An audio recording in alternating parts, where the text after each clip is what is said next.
Hello friends, welcome to our channel. In this video, we will be explaining you about the sons in India, Vardhaman Mahavir and Gautam Buddha. You mean the two great men of ancient India? Exactly. So let's first see Vardhaman Mahavir. The original name of Mahavir was Vardhaman. He was born at Kundagram. His father Siddharth was the chief of his clan. Siddharth had two sons and Vardhaman was the youngest of the two. He was born in 539 BC. At the time of his birth, the astrologers made a forecast that either he will be a great king or a great saint. Mahavir spent his early life in royal luxuries and was married to a beautiful princess, Yashoda.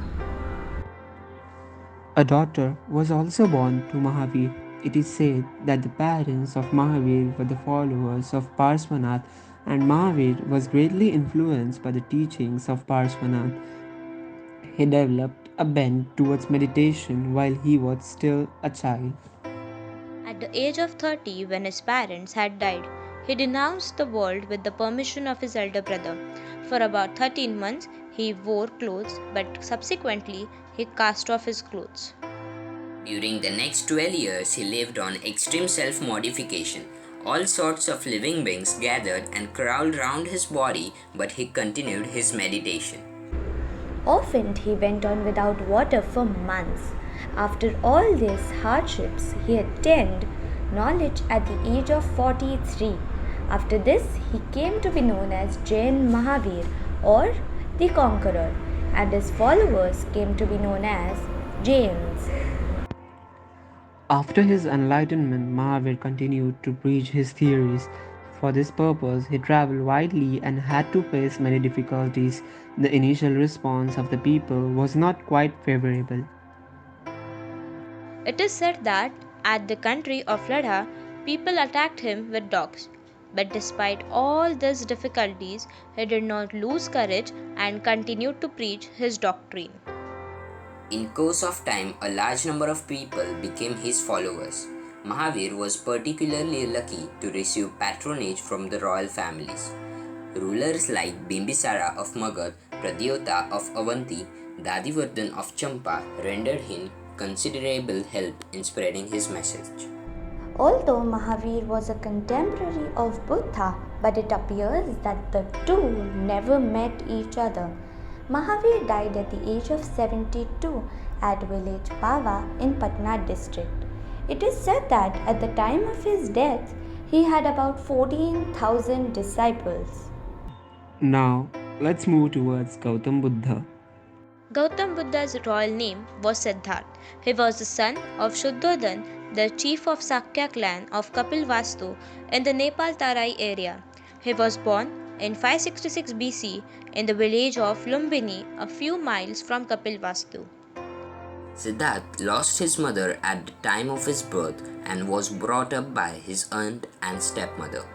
Right from his childhood, Siddharth showed inclination toward contemplation. He loved seclusion and avoided the company of his playmates. He spent most of his time meditating over the various human problems.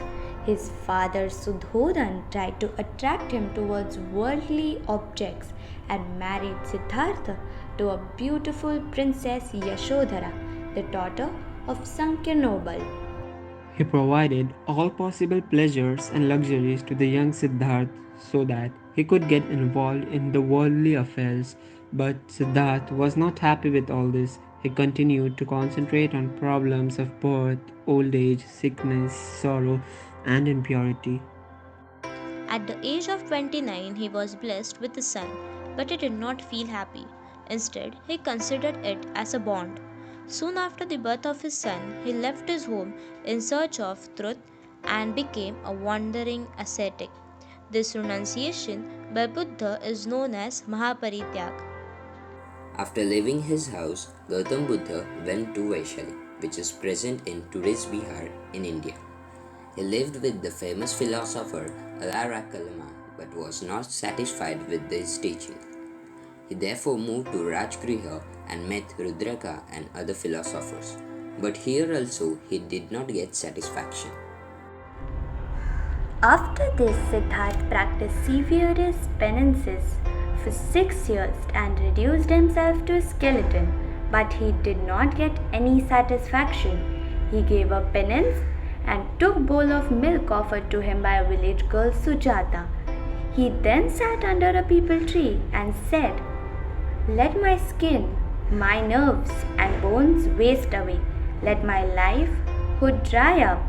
I will not leave this posture until I have perfect attainment."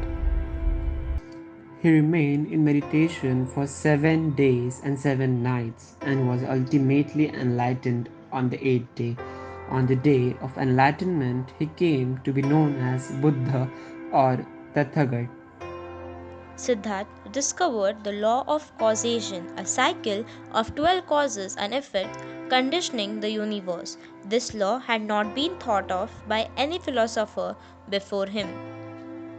After his enlightenment, Gautam decided to preach the knowledge to the people for their benefit. First of all, he went to Banaras and Sarnath, which were great centers of learning in those days. First of all, at Sarnath, he preached to the 5 monks who had left him in despair. He taught them the middle path, that is, an ascetic should avoid feeling extremes. He should neither addict himself to the pleasure of services nor of self mortification, and so he set in the motion his Dharma Chakra. These 5 monks were greatly impressed by his teaching and became his disciples again. Thus, the foundation of the Buddha Sangha was laid. Then, Buddha visited Rajagriha, where he was accorded a warm welcome by the king Bimsara. From here, he moved to Sarvasti, the capital of Kosala. At Kosla, King Prasenjit became his disciple. Then Gautam proceeded to Kapilvastu, where large number of people became his disciples, including his wife Yashodhara and his son Rahul. Buddha concentrated his activities in Magdha and preached his message to a large number of people.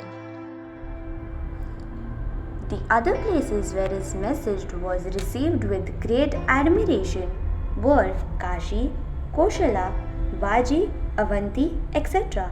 Buddha continued to preach his message till his death in 487 BC. His last words were, "Now, monks, I have nothing more to tell you, but that all that is composed is liable to decay. Strive after salvation energetically." So that's all for today, friends. Hope you liked the video. For more information, stay tuned with History of Hindustan.